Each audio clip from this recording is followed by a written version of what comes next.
Bienvenidos a Kaiser Report, soy Max Kaiser. Hace poco el primer ministro británico David Cameron afirmó que los beneficios no eran una mala palabra. Pues bien, Dave, tengo una noticia para usted. La palabra beneficios ni siquiera tiene sentido cuando se refiere a algo que no es real porque ha sido manipulado por los fraudes contables que perpetran una serie de sinvergüenzas. Ahora bien, si quiere podemos llamar beneficios a todas esas unidades de fraude contable. ¿Y luego qué, Stacy? Así es, Max. Constantemente oímos frases como los beneficios han crecido, los beneficios han disminuido, sin embargo nada cambia en la economía real. Veamos nuestro primer titular. El profeta de los beneficios. Los beneficios se han disparado en Estados Unidos hasta representar la mayor proporción del PBI desde la Segunda Guerra Mundial. Dada esa situación boyante, uno podría imaginar que las empresas están invirtiendo como locas para aprovecharse de esa coyuntura favorable, ¿verdad? Pues no, no están invirtiendo, Max. En lugar de eso, las empresas están repartiendo dinero entre los accionistas, una estrategia que antes solo llevaban a cabo aquellos ejecutivos que se habían quedado sin ideas. En el 2011, el valor de las recompras de acciones constituyó el 2,7% del PBI de Estados Unidos, mientras que en el Reino Unido supuso el 3,1%. Quisiera comentar un par de aspectos. Lo importante es que cuando las empresas declaran sus beneficios, esa cifra les ha llegado procedente de una de las 4 grandes agencias de contabilidad que, al igual que los grandes bancos, los fondos de cobertura y las agencias de calificación, están cometiendo fraude a gran escala. Manipulan los libros de contabilidad a petición del director general para publicar los resultados que les parezcan más convenientes a la hora de influir, por ejemplo, en el precio de las acciones. Un ejemplo muy conocido es Jack Welch de General Electric, que manipulaba las cuentas de forma que cada trimestre se publicaran las cifras de beneficios que más le convenían, sin importar qué empresa se encargara de la contabilidad. Antes había 7 u 8 grandes agencias de contabilidad, pero como consecuencia de los fraudes que perpetraron de forma sistemática, ahora solo quedan 4, y todas ellas están involucradas en casos de fraude contable. Estoy seguro de que dentro de poco solo quedarán 3. La noticia de The Economist menciona un libro titulado El camino hacia la recuperación, cómo y por qué deben cambiar las políticas económicas, escrito por el economista Andrew Smithers, que dice lo siguiente. A principios de la década de 1970, las empresas estadounidenses invertían 15 veces más capital del que repartían entre sus accionistas. Sin embargo, en los últimos años la cifra ha caído a menos de 2. Veamos el siguiente gráfico en el que se muestra la caída de la relación entre el capital destinado a la inversión y el capital repartido entre los accionistas. Señala que esa circunstancia obedece a 2 razones. En primer lugar, en la actualidad se paga a los ejecutivos con primas en lugar de con salarios, por lo que se fomenta que el capital que figura en los libros de contabilidad se utilice para invertir en sus propias pagas navideñas en vez de hacerlo en el futuro del país, en la economía o en la población. Ni siquiera vuelven a invertir en la propia empresa. Tanto ellos como los accionistas están extrayendo el capital. Antes, las grandes empresas hacían crecer el precio de sus acciones, aumentando su actividad. Fabricaban más coches, proporcionaban mejores servicios, excavaban más. En cambio, desde que se inventó el mercado moderno de los derivados en la década de 1980, que coincidió con la desregulación, las grandes empresas ganan dinero principalmente gracias a la financiarización, las operaciones, el arbitraje y la manipulación de las divisas, de los mercados y de la contabilidad. La mayoría de los beneficios de las grandes empresas proceden de la manipulación de las cuentas, de la financiarización, del arbitraje y de otros beneficios relacionados con el papel. Sin embargo, la actividad real de las grandes empresas ya no es la máxima responsable de su crecimiento, sino que sus beneficios ahora proceden de la manipulación del sistema. Eso es exactamente lo que muestra el gráfico que acabamos de ver. El dinero que se les está pagando a los accionistas y el dinero que se está consiguiendo gracias a la manipulación del sistema no dejan de aumentar. En cambio, no están interesados en reinvertir el dinero en sus propias empresas para crecer, generar más puestos de trabajo, aumentar la productividad, etc. Como señala el título del libro, se trata de cambiar la política económica. David Cameron no debería preocuparse tanto por los beneficios. Le debería dar igual. Esa no es su función. Su función es poner en marcha las políticas económicas pertinentes. Y es que mientras que las recompras suelen incrementar el beneficio por acción, la inversión tiene el efecto contrario. Así pues, Cameron debería encontrar una forma de lograr que inviertan en la economía. No debería importarle la paga de Navidad que se llevan a sus casas. Lo que debería preocuparle es el futuro de la economía del país y del resto del mundo. Quisiera hablar concretamente del caso de Amazon, cuyo director Jeff Bezos, un tipo listo, está invirtiendo en la propia empresa. Pues bien, esta inversión ha traído consigo una caída del precio de las acciones, y es que Bezos se está dedicando a invertir en la empresa en lugar de tratar de calmar a los analistas de Wall Street. Sin embargo, al mismo tiempo no está pagando los impuestos que debería pagar en el Reino Unido, por lo que está aprovechándose del sistema. En cambio, David Cameron se equivoca por dos motivos. En primer lugar, se equivoca al no obligar a Amazon a pagar impuestos, y en segundo lugar, se equivoca al no analizar la procedencia de los beneficios que considera universalmente buenos. El problema que tiene es que no sabe nada de economía, y cuando el primer ministro no sabe nada de economía, contagia a todo el país. Cameron no tiene ni la menor idea de cómo explicar de dónde proceden los beneficios y las ganancias de las grandes empresas. Antes hablaste de la remuneración y de cómo se paga a los directores generales y a los grandes ejecutivos en relación con el precio de las acciones. Pues bien, la noticia habla de las opciones de compra de acciones, que son tu especialidad. Si cumplen los objetivos previstos, muchos ejecutivos son remunerados con opciones de compra de acciones. Esas opciones son mucho más valiosas cuando van unidas a un activo volátil, puesto que cuanto más varíe el precio de ese activo, más posibilidades hay de que se ejerza la opción de compra. Ahora bien, como el precio de las acciones se ve afectado por las tendencias de los beneficios, los ejecutivos se ven incentivados a implantar estrategias que hagan que los beneficios sean más volátiles. Smithers no tiene ninguna duda de que los beneficios de las compañías citadas se han vuelto mucho más volátiles durante los últimos años. Hasta el año 2000, los beneficios que figuraban en las cuentas públicas tenían un grado de volatilidad similar al de los beneficios declarados por las empresas del S&P 500. Sin embargo, desde entonces los beneficios de estas empresas se han vuelto 4 veces más volátiles.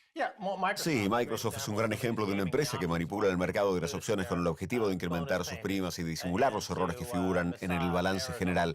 En esencia, lo que apunta The Economist es que tenemos que acostumbrarnos a la idea de que se pague a los ejecutivos con opciones de compra de acciones en lugar de con efectivo.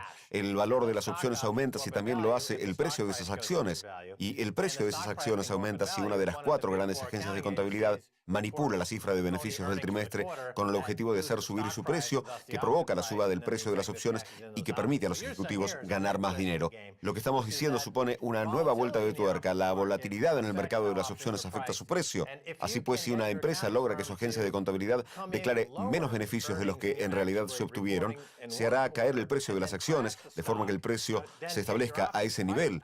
El siguiente trimestre, la empresa volverá a lograr que la agencia de contabilidad manipule las cuentas, lo que permitirá aumentar el precio de las opciones al canjearlas, y así las agencias de contabilidad, la persona que opera con las opciones, el director general y los ejecutivos actúan en complicidad para manipular el sistema. Eso es lo que ocurrió con Apple luego del 11 de septiembre. Cuando sus acciones se desplomaron, saltaron al mercado para establecer el precio de las opciones, y luego el director general y los ejecutivos canjearon esas opciones a un precio mayor, por lo que se beneficiaron de la tragedia. Los ejecutivos de Apple monetizaron los atentados del 11 de septiembre, pero no son los únicos. Las 500 empresas más importantes del mundo manipulan el sistema y sacan provecho de las tragedias cada vez que pueden. Todo el mundo piensa, menuda tragedia, los atentados del 11 de septiembre. Apple se frota las manos y dice, gracias a esta tragedia vamos a ganar dinero. Es una vergüenza. La noticia también señala lo siguiente: parece que el cambio también es provocado por la contabilidad ajustada al mercado.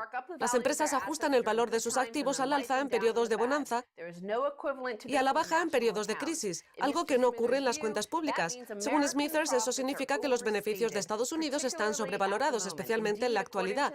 De hecho, según las cuentas públicas, las empresas estadounidenses han pagado en efectivo a los accionistas más del 100% de los beneficios obtenidos dentro del país.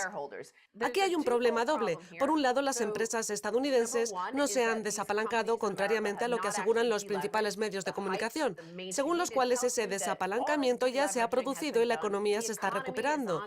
Y por el otro, si las empresas no se han desapalancado, entonces podríamos estar al borde de una crisis económica y financiera. Lo que queremos decir es que el precio de los activos que figuran en los libros contables de esas grandes empresas, y especialmente la de los bancos, es lo que utilizan como garantía para financiar más préstamos y más capital para sí mismas, además de enfrascarse en adquisiciones y fusiones con otras empresas y bancos. Todo está significativamente sobrevalorado. Si se produjera un ajuste al valor de mercado, una racionalización, especialmente en el caso de los bancos, cuya deuda no vale el 100%, sino más bien el 10%, entonces veríamos una repetición de lo que ocurrió en el 2008. Ahora bien, también podría suceder que la poderosa corriente deflacionista que está siendo enmascarada por el fraude contable y la emisión de moneda revele que las grandes empresas que constituyen la mayor parte de la economía están exagerando de manera flagrante sus ingresos y su riqueza, lo que traería consigo una crisis de enormes proporciones. Hablando de empresas de contabilidad, muchas de ellas se están convirtiendo en empresas de consultoría, tal y como recoge nuestro último titular. Un proyecto informático de Massachusetts vuelve a dejar en mal lugar a Deloitte. En sus folletos, la consultoría Deloitte asegura haber puesto en marcha con éxito un gran número de complejos proyectos tecnológicos. Sin embargo, en tribunales, escuelas y organismos públicos de diversos estados, la implantación de esos sistemas informáticos diseñados por la empresa de consultoría ha sido cualquier cosa menos exitosa. De California a Pensilvania, pasando por Florida y Massachusetts, todos sus programas están saliendo de presupuesto. En algunos casos, ni siquiera han implantado un sistema que pueda utilizarse. Las empresas de contabilidad se están dividiendo en dos. En lugar de existir empresas de contabilidad que proporcionan un servicio completo como Arthur Andersen, una agencia de contabilidad que tuvo que cerrar como consecuencia de los fraudes perpetrados en el marco del escándalo de Enron, externalizan el fraude a una empresa de consultoría con la que mantienen una estrecha relación. Pues bien, esa empresa de consultoría, ya sea Deloitte, KPMG, Arthur Andersen o cualquiera de este selecto grupo, es la encargada de cometer los fraudes que provocan los mismos efectos. Es una gran conspiración en la que también participan las agencias de valoración y los bancos. La noticia habla del caso concreto de Deloitte. En el 2009, las autoridades educativas del condado de Miami-Dade, Florida, despidieron a Deloitte cuando aún estaba vigente un contrato de $84 millones que se le había concedido para mejorar el sistema informático del distrito. Luego de abonar $30 millones a Deloitte y no tener nada que se pudiera utilizar, el superintendente Albert Carballo los despidió. Tras analizar la situación con detenimiento, lo mejor que podíamos hacer era rescindir el contrato con Deloitte, y lo hicimos con una venganza, declaró Carballo. Rompimos nuestra relación con los intermediarios. Eso es lo que ocurre en la economía de hoy. Los intermediarios se llevan los beneficios que David Cameron pretende conseguir. Da lo mismo hablar de Deloitte, de Apple, HSBC. Todos ellos sacan provecho del terrorismo, del blanqueo de dinero y los malos comportamientos sociales. Bien, Stacy, gracias por estar en Kaiser Report. Gracias a ti, Max. No se pierdan la segunda parte, tenemos mucho más.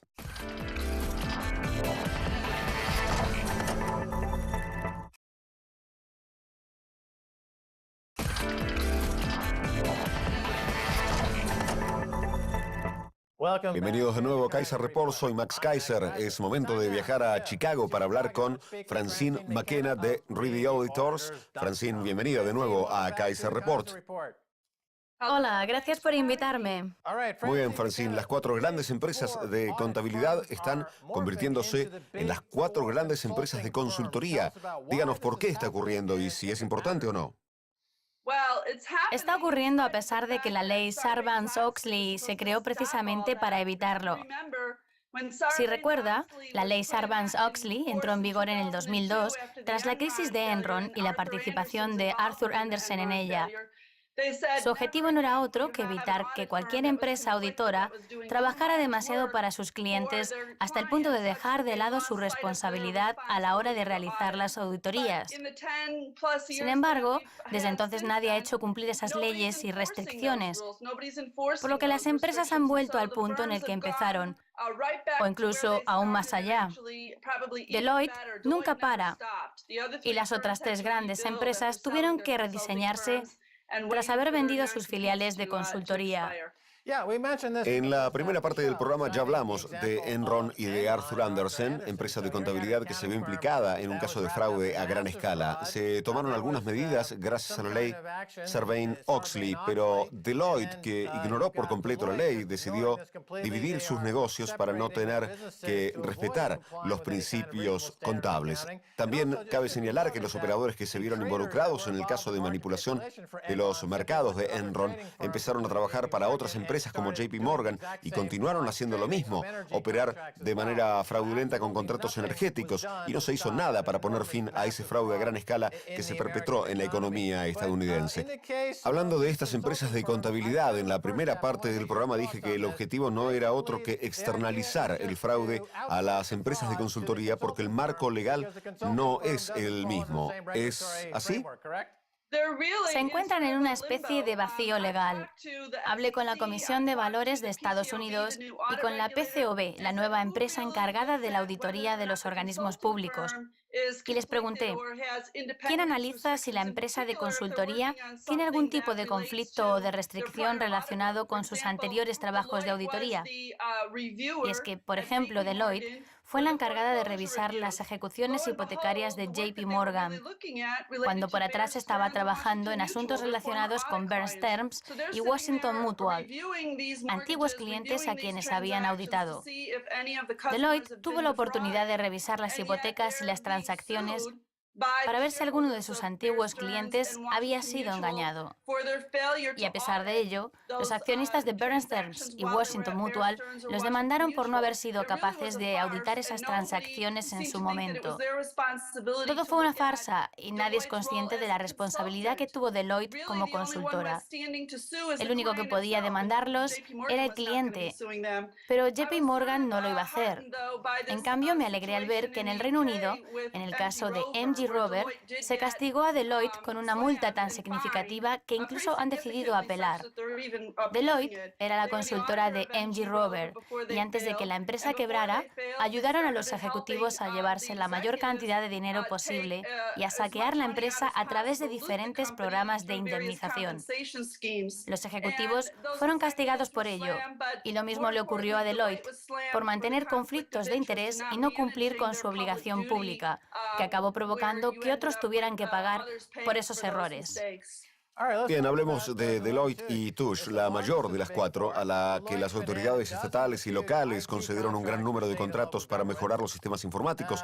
¿Qué ocurrió para que esos contratos acabaran mal?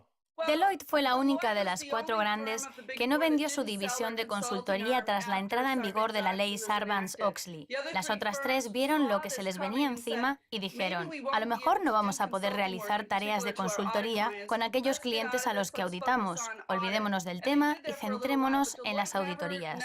Y desde entonces se están limitando a eso. En cambio, Deloitte no vendió su división de consultoría. Sus principales clientes son los servicios federales y las autoridades estatales y locales. Y trabajan por todo el mundo. Por ejemplo, trabajan para el Departamento de Defensa estadounidense y para muchos otros gobiernos. Sin embargo, en Estados Unidos trabajan frecuentemente para las autoridades estatales y locales. Es una de las pocas empresas que sigue ofreciendo servicios personalizados para planes de jubilación, de pensiones y de ayuda al desempleo. Están teniendo dificultades en todo el país y, de hecho, el Boston Globe ha publicado una serie de noticias que hablan sobre dos contratos de Deloitte. En uno los despidieron y en el otro les habría gustado hacerlo, puesto que utilizaron millones y millones de dólares procedentes de los contribuyentes para la puesta en marcha de unos sistemas que luego no funcionaron. Pero eso ha ocurrido también en muchos otros lugares, como en el condado de Marin, en el distrito educativo de Los Ángeles y ahora en algunos lugares de Florida, donde temen que esos sistemas no estén haciendo otra cosa que absorber el dinero y que Deloitte no esté actuando con la responsabilidad que debería. En esencia, lo que sucede es que la gente está confundida.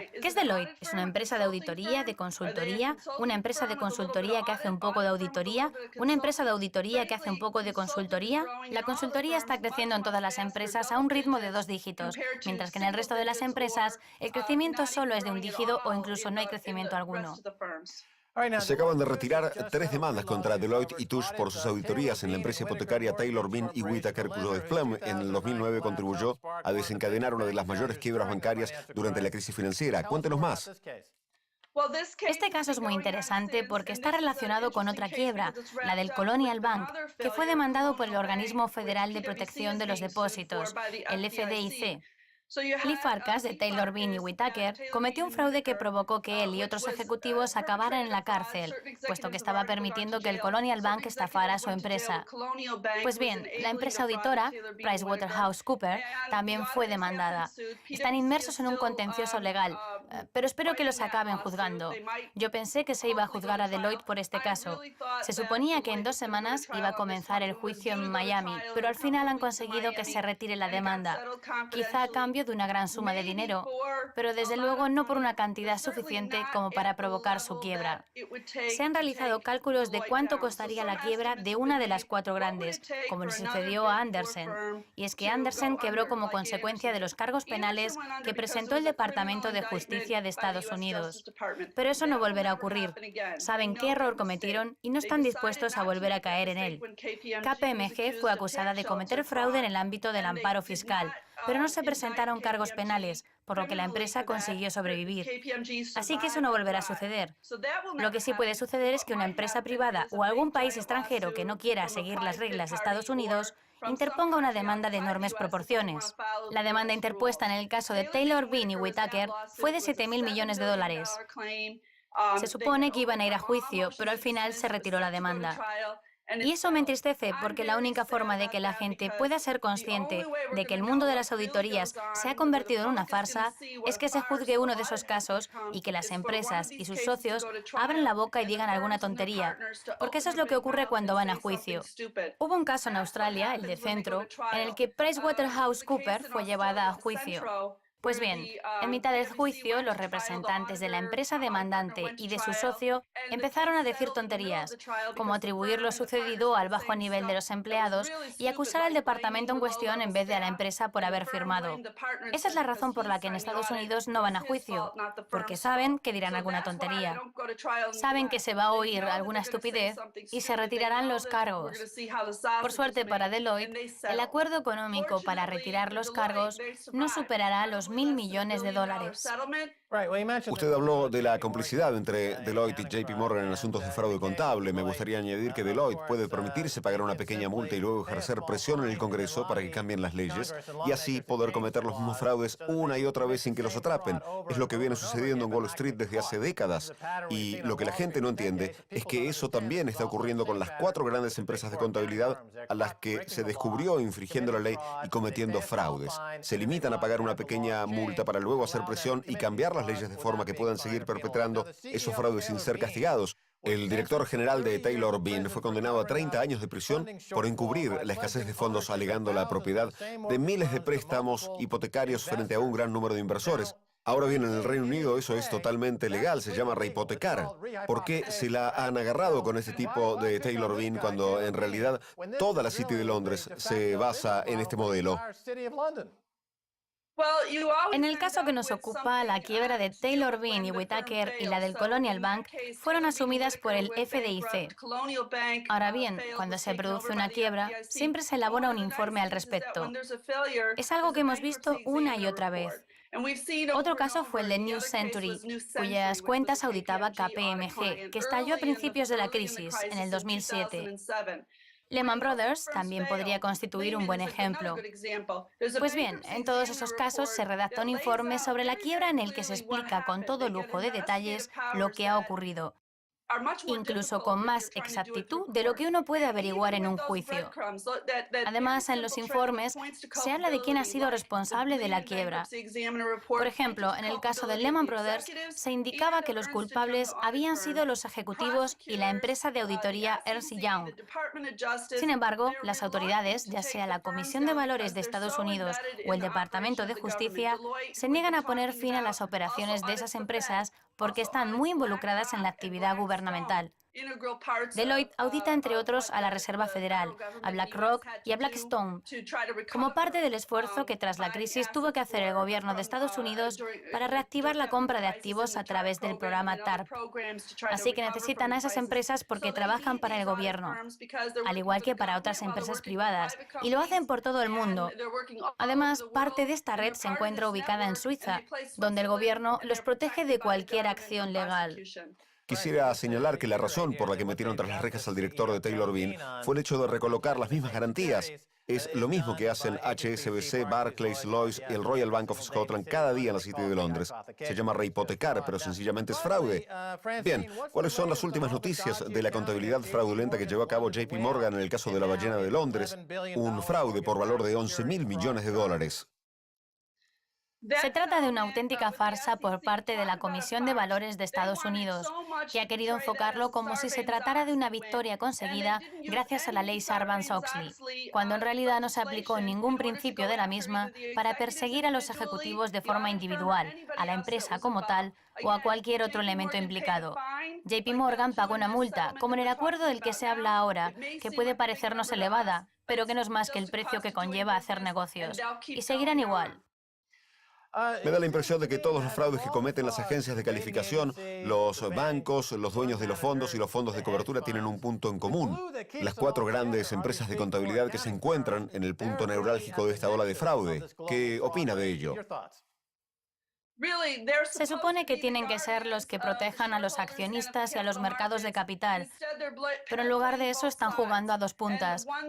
Y los que salen perdiendo son los accionistas y los contribuyentes, que son los que tienen que pagar los rescates que se les conceden a esas empresas, las cuales ni siquiera nos avisan de que están cerca de ser insolventes o de quedarse sin liquidez. Es terrible. Y desafortunadamente son los que lo controlan todo. Juegan a ser neutrales y eso les permite ganar miles de millones de dólares. Muy bien, Francine McKenna, tenemos que dejarlo aquí. Muchas gracias por estar en Kaiser Report. Gracias a usted. Esto es todo por hoy en Kaiser Report. Soy Max Kaiser, junto a Stacey Harber. Quiero agradecer su presencia a nuestra invitada, Francine McKenna. Si quieren contactarse con nosotros, envíenos un tweet a Kaiser Report. Hasta la próxima. Adiós.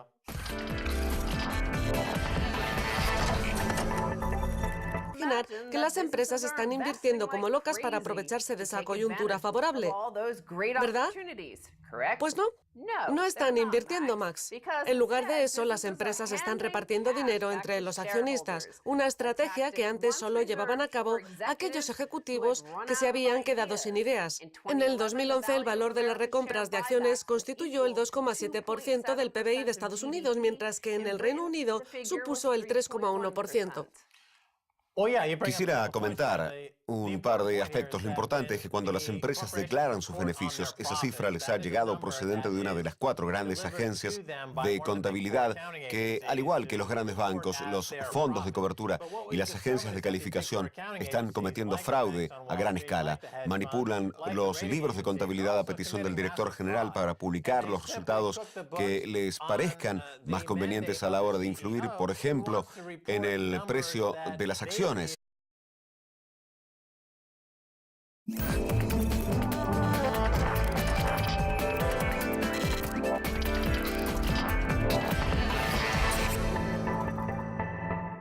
Bienvenidos a Kaiser Report, soy Max Kaiser. Hace poco el primer ministro británico David Cameron afirmó que los beneficios no eran una mala palabra. Pues bien, Dave, tengo una noticia para usted. La palabra beneficios ni siquiera tiene sentido cuando se refiere a algo que no es real porque ha sido manipulado por los fraudes contables que perpetran una serie de sinvergüenzas. Ahora bien, si quiere podemos llamar beneficios a todas esas unidades de fraude contable. ¿Y luego qué, Stacey? Así es, Max. Constantemente oímos frases como los beneficios han crecido, los beneficios han disminuido, sin embargo nada cambia en la economía real. Veamos nuestro primer titular. El profeta de los beneficios. Los beneficios se han disparado en Estados Unidos hasta representar la mayor proporción del PBI desde la Segunda Guerra Mundial. Dada esa situación boyante, uno podría ir más capital repartido entre los accionistas. Señala que esa circunstancia obedece a 2 razones. En primer lugar, en la actualidad se paga a los ejecutivos con primas en lugar de con salarios, por lo que se fomenta que el capital que figura en los libros de contabilidad se utilice para invertir en sus propias pagas navideñas en vez de hacerlo en el futuro del país, en la economía o en la población. Ni siquiera vuelven a invertir en la propia empresa. Tanto ellos como los accionistas están extrayendo el capital. Antes, las grandes empresas hacían crecer el precio de sus acciones, aumentando su actividad. Fabricaban más coches, proporcionaban mejores servicios, excavaban más. En cambio, desde que se inventó el mercado moderno de los derivados en la década de 1980, que coincidió con la desregulación, las grandes empresas ganan dinero principalmente gracias a la financiarización, las operaciones, el arbitraje y la manipulación de las divisas, de los mercados y de la contabilidad. La mayoría de los beneficios de las grandes empresas proceden de la manipulación de las cuentas, de la financiación. Un ejemplo muy conocido es Jack Welch de General Electric, que manipulaba las cuentas de forma que cada trimestre se publicaran las cifras de beneficios que más le convenían, sin importar qué empresa se encargara de la contabilidad. Antes había 7 u 8 grandes agencias de contabilidad, pero como consecuencia de los fraudes que perpetraron de forma sistemática, ahora solo quedan 4 y todas ellas están involucradas en casos de fraude contable. Estoy seguro de que dentro de poco solo quedarán 3. La noticia de The Economist menciona un libro titulado El camino hacia la recuperación, cómo y por qué deben cambiar las políticas económicas, escrito por el economista Andrew Smithers, que dice lo siguiente: a principios de la década de 1970, las empresas estadounidenses invertían 15 veces más capital del que repartían entre sus accionistas. Sin embargo, en los últimos años la cifra ha caído a menos de 2. Veamos el siguiente gráfico en el que se muestra la caída de la relación entre el capital destinado a la inversión y el del arbitraje y de otros beneficios relacionados con el papel. Sin embargo, la actividad real de las grandes empresas ya no es la máxima responsable de su crecimiento, sino que sus beneficios ahora proceden de la manipulación del sistema. Eso es exactamente lo que muestra el gráfico que acabamos de ver. El dinero que se les está pagando a los accionistas y el dinero que se está consiguiendo gracias a la manipulación del sistema no dejan de aumentar. En cambio, no están interesados en reinvertir el dinero en sus propias empresas para crecer, generar más puestos de trabajo, aumentar la productividad, etc. Como señala el título del libro, se trata de cambiar la política económica. David Cameron no debería preocuparse tanto por los beneficios. Le debería dar igual. Esa no es su función. Su función es poner en marcha las políticas económicas pertinentes. Y es que mientras que las recompras suelen incrementar el beneficio por acción, la inversión tiene el efecto contrario. Así pues, Cameron debería encontrar una forma de lograr